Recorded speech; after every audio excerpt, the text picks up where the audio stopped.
মেছো বিড়াল সংরক্ষণ দিবস আজ। ইঁদুর খেয়ে ফসল রক্ষা করে এই বিড়াল, অথচ কৃষকের এই পরম বন্ধুকেই বাঘ সন্দেহে হত্যা করা হচ্ছে।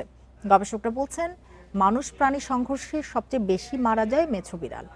তবে সচেতনতা বৃদ্ধির জন্য প্রাথমিকের পাঠ্য বইয়ে মেছো বিড়াল নিয়ে অধ্যায় থাকা জরুরি। নির্জন বনে কিংবা জলাশয়ে মাছ শিকারে পটু মেছো বিড়াল বা বন বিড়াল। মাংসাশী হলেও মেছো বিড়ালের প্রিয় খাবার মাছ। শুকনো মৌসুমে ধান খেতে ইঁদুর খেয়ে বাঁচে এই প্রাণী। গবেষকেরা বলছেন, ক্ষতিকর ইঁদুর খেয়ে কৃষকের উপকার করলেও ধান কাটার পর বাঘ সন্দেহে হত্যা করা হয় মেছো বিড়াল। এটা বেশিরভাগ সময়ে অল্প হাঁটু পানি বা এরকম পানি থাকে, সেসব এলাকায় এরা বেশি বসবাস করে, কারণ ওইসব এলাকায় মাছ খেতে তার খাবার পায়। বড়দের বোঝালে কিন্তু সাথে সাথে ভুলে যায়, কিন্তু ছোটদের যদি বোঝানো যায় তাহলে খুব সহজেই তারা বুঝতে পারে এবং পরিবেশের ভারসাম্য রক্ষার জন্য এরা এগিয়ে আসতে পারে, প্রাণীকে রক্ষার জন্য এগিয়ে আসতে পারে। এই জন্য পাঠ্যপুস্তকে অন্তর্ভুক্ত করা বিপন্ন প্রাণীদের তালিকা খুবই জরুরি।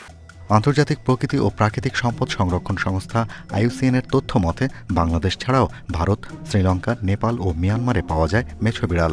তবে প্রতি বছর হত্যার শিকার হওয়ায় বিলুপ্তপ্রায় প্রাণীর রেড লিস্টে উঠে এসেছে এটি। নভেম্বর থেকে জানুয়ারি সবচেয়ে বেশি হত্যার শিকার হয় এ প্রাণী। 5 বছরে মারা গেছে 130টি। তবে গেল 1 বছরে বন বিভাগের পক্ষ থেকে সচেতনতায় কমেছে হত্যা। এই প্রাণীটি যে তার এক জীবনে 50 লক্ষ টাকার বেশি ফসল রক্ষা করে থাকে বা এর একটি অনেক বড় অর্থনৈতিক অবদান আছে, সেই অবদান বিবেচনায় মানুষ এই প্রাণীটিকে সংরক্ষণে এগিয়ে আসে। আমরা রুট লেভেলে ক্যারাভ্যান তৈরি করেছি, আমরা রুট লেভেলে বাচ্চাদের স্কুলে যে সচেতন করেছি, আমরা বিভিন্ন ধরনের উঠান বৈঠক করেছি, যার মাধ্যমে আমরা বিভিন্ন পর্যায়ে মানুষগুলোকে সম্পৃক্ত করেছি।